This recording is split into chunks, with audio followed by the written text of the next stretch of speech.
সমুদ্র মন্থনের সময় দুই ধরনের রত্ন লাভ করা হয়েছিল। প্রথম হলাহল, যার প্রভাব থেকে এই সমস্ত সংসারের জীবের প্রাণ বাঁচানোর জন্য মহাদেব তাকে নিজের কণ্ঠে ধারণ করে নিয়েছিলেন। আর দ্বিতীয় অমৃত, যেটা কিঞ্চিত পরিমাণ মাত্রায় পাওয়া গেছিল।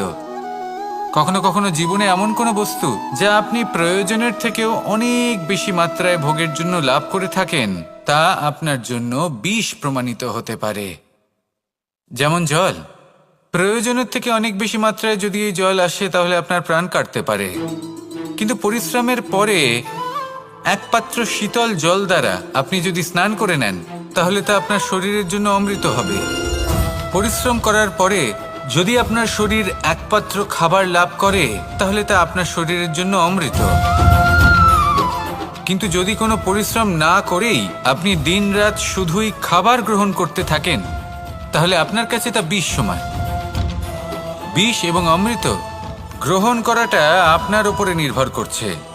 কোনো বস্তু আপনার পক্ষে বিষও হতে পারে, আবার অমৃতও হতে পারে। নির্ভর করছে যে আপনি সেটা কিভাবে ব্যবহার করছেন, কতটা মাত্রায় ব্যবহার করছেন। আসুন আমার সাথে ভালোবেসে বলুন, রাধা রাধা। হয়তো আপনার মনে কখনো এই প্রশ্ন আসতে পারে যে ইমারত কেন নির্মাণ করা হয়, কেন উৎসব পালন করা হয়, কেন মানুষ নিজেদের জন্মদিন পালন করেন, কেন দোল, বিজয়া দশমী, রাখি, দীপাবলির মতো উৎসব পালন করা হয়। যদি এগুলো পালন না করা হয় তাতে কি যায় আসে? যদি এই দোল উৎসব পালন না করা হয় তাহলে কি এই সংসার ভুলে যাবে যে নারায়ণের প্রতি ভক্তির কারণে ভক্ত প্রহ্লাদকে অগ্নি স্পর্শও করতে পারেনি? যদি বিজয়া দশমী পালন না করা হয় তাহলে কি এই সংসার ভুলে যাবে যে এই দিনে শ্রীরাম রাবণকে বধ করেছিলেন? যদি আমরা দীপাবলির এই উৎসব পালন না করি তাহলে কি এই সংসার এটা ভুলে যাবে যে অযোধ্যাতে অমাবস্যার এমন এক রাত এসেছিল যে রাত্রে অযোধ্যা পূর্ণিমার থেকে বেশি উজ্জ্বল হয়ে উঠেছিল? যদি এই রাখি উৎসব পালন না করা হয় তাহলে কি এই সংসারের ভাই এবং বোনেরা একে অপরের প্রতি ভালোবাসা কি সেটা ভুলে যাবেন? বিষয়টা ভুলে যাওয়ার নয়, বিষয়টা হলো মনে রাখা। যখন জীবনে আমরা কোনো একটা স্থানে পৌঁছই, উপলব্ধিগুলোর উৎসব পালন করি, যাতে সেই মুহূর্তে আমরা সকলের মধ্যে আনন্দ ছড়াই এবং মানুষ সেই মুহূর্তটা মনে রাখেন। এই স্মৃতিগুলোই মানুষের মধ্যে বিশ্বাসের জন্ম দেয়। এই বিশ্বাস যে আগামী যেদিন আসছে তাতে আরও আনন্দের সম্ভাবনা রয়েছে। ভালোবাসার এই উৎসব, ভালোবাসার এই পার্বণ, এটা মানুষের মনে বিশ্বাসের জন্ম দেয় যে প্রত্যেক যুগে কেউ না কেউ এসেছে এবং পরবর্তীতেও আসবে। তাহলে আসুন আমরা ডুবে যাই আমার লীলার এই প্রেম যাত্রায় এবং ভালোবাসার এমন একটা উৎসব পালন করা যাক যা এই সংসার যুগ যুগ পর্যন্ত মনে রাখবে। তাহলে আসুন আর আমার সাথে ভালোবেসে বলুন, রাধা রাধা। প্রেমের পরিভাষা আসলে কি? ভিন্ন ভিন্ন ধরনের ব্যক্তি, ভিন্ন ভিন্ন ধরনের প্রেমী আলোচক বিভিন্ন ধরনের পরিভাষা প্রদান করেন এই প্রেম নিয়ে। কিন্তু প্রত্যেকের মনেই কখনো কখনো এই প্রশ্ন এসেছে, এই ভালোবাসা আসলে কি? নিজের প্রিয়তমকে জয় করাই কি প্রেম? চার হাত এক হয়ে যাবার নামই কি প্রেম? নিজের আবেগ ব্যক্ত করাই কি ভালোবাসা? না, প্রেমের অর্থ কাউকে লাভ করা নয়, বরং তার মাঝে বিলীন হয়ে যাওয়া। যদি কারোর হাত ধরে থাকি তাহলে আজীবন তার সাথে পথ চলা হলো প্রেম। প্রেম শুধুমাত্র সেটা নয় যা প্রেমী আর প্রেমিকার কেশদামে মালা বেঁধে দেয়। মাতা পিতার জন্য দিনরাত পরিশ্রম করা, নিজের পরিবারের জন্য দিনরাত পরিশ্রম করা, সেটাও প্রেম। নিজের বন্ধুদের জন্য, আপনজনের জন্য সবকিছু উজাড় করে দেওয়ার নাম হলো ভালোবাসা। নিজের মাতৃভূমির জন্য সাহসের সাথে লড়াই করা এবং আনন্দে নিজের জীবন ত্যাগ করে দেওয়াও কিন্তু প্রেমের নামান্তর। সেই জন্য যারা বুদ্ধিমান ব্যক্তি তারা কখনো প্রেমের পরিভাষা খুঁজতে চান না, কারণ তারা জানেন যে এই প্রেম কতটা বিশাল। তারা জানেন যে এই প্রেম হলো এক বিশাল সাগর যাকে নিজের মুঠোয় ধরে রাখা যায় না। সেই জন্য এই প্রেমের সাগরে ডুবে যান এবং সকলকে ভালোবাসতে শিখুন। যদি সবাইকে ভালোবাসতে পারেন তাহলে তাদেরও কল্যাণ হবে যারা আপনাকে ভালোবাসে, তাদেরও কল্যাণ হবে যাদেরকে আপনি ভালোবাসেন, আর আপনারও কল্যাণ হবে। আর তখন এই মন ভালোবেসে বলবে, রাধা রাধা। কখনো কখনো আমরা খুব ব্যথিত হয়ে পড়ি। আমরা নিজেদের পরিবারের জন্য এত কিছু করি আর তারা আমাদের দেখলেই ভয়ভীত হয়ে পড়ে, আমাদের দেখলে বিরক্ত হয়। কখনো নিজেদের সন্তানকে বিকাশের পথে অগ্রসর করার জন্য আমরা তাদের উপর একটু জোর দিই যাতে তারা পরিশ্রম করে, কিন্তু সেই সন্তান আমাদের উপর বিরক্ত হয়ে পড়ে। কখনো সন্তানকে সঠিক শিক্ষা দেওয়ার জন্য আমরা তাদের কিছু সীমা নির্ধারিত করি, তখন সেই সন্তানের চোখে নিজেদের জন্য আমরা ঘৃণা দেখতে পাই। মানুষ কেন ব্যথিত হবে না? দেখুন, যখন সূচের দ্বারা আপনি বস্ত্র সেলাই করেন তখন সূচের আঘাত সেই বস্তুকে সহ্য করতে হয়, কিন্তু তাতে সেই সূচ বা আপনার উদ্দেশ্যে কোনো প্রভাব পড়া উচিত নয়, কারণ আপনি তো আপনার কর্ম করছেন, আর তাও পূর্ণ নিষ্ঠা ভরে, এবং অবশেষে আপনার উদ্দেশ্য শুভ প্রমাণিত হবে। তাই কেউ বিরক্ত হচ্ছে বলে বা কারোর চোখে নিজের প্রতি ঘৃণা দেখার ভয় কখনো পিছিয়ে যাবেন না। কষ্ট না করে বিকাশ সম্ভব নয়। কর্ম করতে থাকুন, সব কিছু শুভ হবে। আসুন আমার সাথে ভালোবেসে বলুন, রাধা রাধা। মাতা পিতার মনে সবসময় এই বাসনা বাস করে যে ওনাদের সন্তানের যেন মঙ্গল হয়। নিজের সন্তানকে সেই সবকিছু দেবার সবসময় চেষ্টা করতে থাকেন যেগুলো তারা নিজেরা নিজেদের জীবনে কখনো পেতে পারেননি, এবং এই প্রক্রিয়ায় সবথেকে গুরুত্বপূর্ণ বিষয়টি ভুলে যান, নিজের সন্তানকে সেই জিনিস দেওয়া যেটা উনি সবথেকে আগে পেয়েছেন। আমি ধনের কথা বলছি না, আমি বলতে চাইছি নিজের অভিজ্ঞতা দ্বারা ওনারা যে মানসিক স্থিতি লাভ করেছেন, ওনারা যে মর্যাদা লাভ করেছেন, যে শিক্ষা ওনারা লাভ করেছেন, সবার আগে নিজের সন্তানকে সেটা দেওয়া প্রয়োজন। সেটা যদি নিজের সন্তানকে দিতে পারেন তাহলে এই সন্তান জীবনে তার পথে এগোতেও পারবে, ধন অর্জনও করতে পারবে এবং শক্তিশালী অনুভবও করতে পারবে। সেই জন্য সন্তানকে সবার আগে সেটা দান করুন যেটা সব থেকে বেশি মূল্যবান। সেটা দিন যেটা আপনি সবার আগে লাভ করেছেন।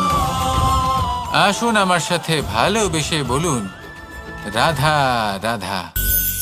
ধন, সম্পদ, ঐশ্বর্য, মানুষ হয় নিজের সৌভাগ্যের দ্বারা এগুলো লাভ করে থাকেন বা কর্মের দ্বারা। সৌভাগ্য আসলে কি? গ্রহের দশা যা প্রত্যেক মুহূর্তে বদলাতে থাকে। কর্মের মাধ্যমে যখন আপনি ধন অর্জন করেন তখন সেই ধন আপনার আগামী প্রজন্ম লাভ করে। সেটা হয় সে ভোগ করে বা তার জন্য তার ভোগান্তি হয়, আর এটা নির্ভর করছে আপনার কর্মের ওপরে। কি কর্ম করেছেন আপনি সেই ধনকে লাভ করার জন্য? যদি আপনি সৎ পথে চলেন, নিষ্ঠা ভরে আপনি কর্ম করে থাকেন এবং তার ফলে আপনি ধন অর্জন করে থাকেন, তাহলে আপনার আগামী প্রজন্ম সেটা ভোগ করবে, সেটা প্রয়োগ করবে নিজের বিকাশের জন্য। কিন্তু যদি আপনি কুকর্ম করে থাকেন, কোনো রকম ছলনা করে থাকেন এই ধন লাভ করার জন্য, তাহলে 100% আপনার আগামী প্রজন্মকে এর জন্য ভুগতেই হবে। তাহলে আপনি কি চাইবেন? যে আপনার আগামী প্রজন্ম সুখ ভোগ করবে নাকি আপনার কুকর্মের পরিণাম ভোগ করবে? নির্বাচন আপনারই।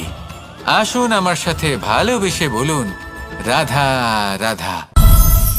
কর্ণ, সূর্যপুত্র কর্ণ, স্বয়ং সূর্যের পুত্র, দেবী কুন্তির প্রথম পুত্র। সেই কর্ণ যার একটি বাণ আমার রথকে, সেই রথ যার ওপর মহাবলী অর্জুন বিরাজমান ছিলেন, যার পতাকায় স্বয়ং হনুমান ছিলেন, সেই রথকে তার একটি বাণ ধসিয়ে দিতে পেরেছিল। দৈব কবচ কুণ্ডলধারী কর্ণ, সেই কর্ণ যুদ্ধক্ষেত্রে নিজের সমাপ্তির সম্মুখীন হলেন। কারণ কি ছিল? নির্বাচন। দুর্যোধনের সাথে বন্ধুত্ব রাখার জন্য তার অনুচিত কর্মে কোনোদিন কোনো প্রতিবাদ করেননি, তাকে সঙ্গ দিয়েছেন এই নির্বাচন। যখন দ্রৌপদীর বস্ত্রহরণ হচ্ছিল তখন তাকে বাধা দেওয়ার বদলে নীরব থাকার নির্বাচন, তার বিরোধিতা কখনো না করার নির্বাচন, এই নির্বাচনই কারণ হয়ে দাঁড়ালো কর্ণের পতনে। এই সংসারে সবার উপকার আপনি স্বীকার করতে পারেন, তাকে সম্মানও করতে পারেন, কিন্তু তার সামনে এতটাও নত হবেন না যে নিজের অন্তর্মনের কথাটা আপনি শুনতে না পান। নির্বাচন যদি ধর্মসঙ্গত হয় তবেই তা শুভ হয়। আসুন আমার সাথে ভালোবেসে বলুন, রাধা রাধা। ভীষ্ম একটা মহান নাম, দেবী গঙ্গার সুপুত্র। স্বয়ং বৃহস্পতি এবং পরশুরাম ছিলেন ওনার শিক্ষাগুরু। অত্যন্ত মহান যোদ্ধা ছিলেন, কিন্তু এই মহান যোদ্ধা ইনি ইতিহাসে আজ পর্যন্ত সেই সম্মান পেলেন না যার উনি যোগ্য ছিলেন। কারণ নির্বাচন। রাজসিংহাসনের সেবা করার প্রতিজ্ঞা নিয়েছিলেন উনি। এবার রাজসিংহাসনে যেই বসুক না কেন তার সেবা করা, তার প্রত্যেক আদেশ পালন করা, এটাই ছিল ওনার প্রতিজ্ঞা। তা সেই ব্যক্তি উচিত হোক বা অনুচিত, সে উচিত পথে চলুক বা অনুচিত পথে চলুক, সুপাত্র হোক বা কুপাত্র, উনি তার সেবা করতে থাকলেন, তার প্রত্যেক আদেশ পালন করতে থাকলেন, নিজের প্রতিজ্ঞা পালন করতে থাকলেন। ধৃতরাষ্ট্র নেত্রহীন অবশ্যই ছিলেন, কিন্তু এতটাও নেত্রহীন ছিলেন না যে উনি প্রজাদের চোখের জল, ধর্ম অধর্ম দেখতে পাবেন না। উনি সব বুঝতে পারতেন। আর এদিকে ভীষ্ম নিজে প্রতিজ্ঞাবদ্ধ হয়েছিলেন। দুর্যোধন অনুচিত পথে চালিত হচ্ছিল, তাও উনি তাকে সঙ্গ দিতে থাকলেন। আর পরিণামস্বরূপ আজ পর্যন্ত ইতিহাসে উনি সেই স্থান পেলেন না, সেই সম্মান পেলেন না যার যোগ্য উনি ছিলেন। যদি আপনি কোনো প্রতিজ্ঞা করে থাকেন, তা সে যতই কোনো উচিত কারণের জন্য হোক না কেন, যদি আস্তে আস্তে সময়ের সাথে সেই প্রতিজ্ঞা আপনাকে অনুচিত পথে চালিত করে অধর্মের পথে নিয়ে যায়, পাপের পথে নিয়ে যায়, তাহলে সেই প্রতিজ্ঞা ভঙ্গ করা অত্যন্ত আবশ্যক। সময় অনুসারে নিজেকে বদলানো আবশ্যক, নয়তো এই প্রতিজ্ঞা আপনাকে দিয়ে পাপ কর্ম করাবে, কুকর্ম করাবে, আর আপনার বিনাশের কারণ হবে।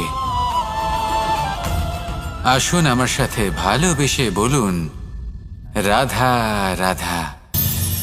অশ্বত্থামার মৃত্যু হল। কেউ জানে না সে মানুষ নাকি হাতি।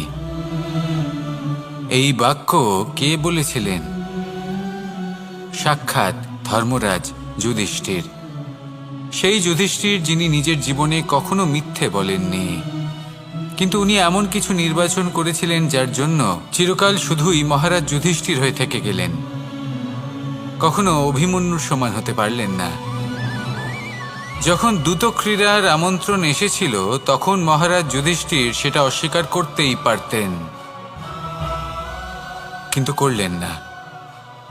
অহংকারের জন্য সেই আমন্ত্রণ গ্রহণ করলেন উনি, এবং অহংকারের জন্য করা এই নির্বাচন ওনাকে সাধারণ করে রেখে দিল। নিজের গুরু দ্রোণাচার্যকে পরাজিত করার জন্য একটি মিথ্যে কথা বলেছিলেন। অশ্বত্থামা মারা পড়েছে, আর তারপর গ্লানিমাখা কণ্ঠে ধীরস্বরে বলেছিলেন, জানি না সে মানুষ না হাতি।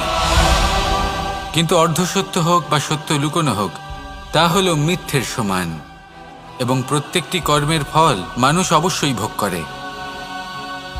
এই নির্বাচনের কারণে যুধিষ্ঠিরকেও নরকবাস করতে হয়েছিল।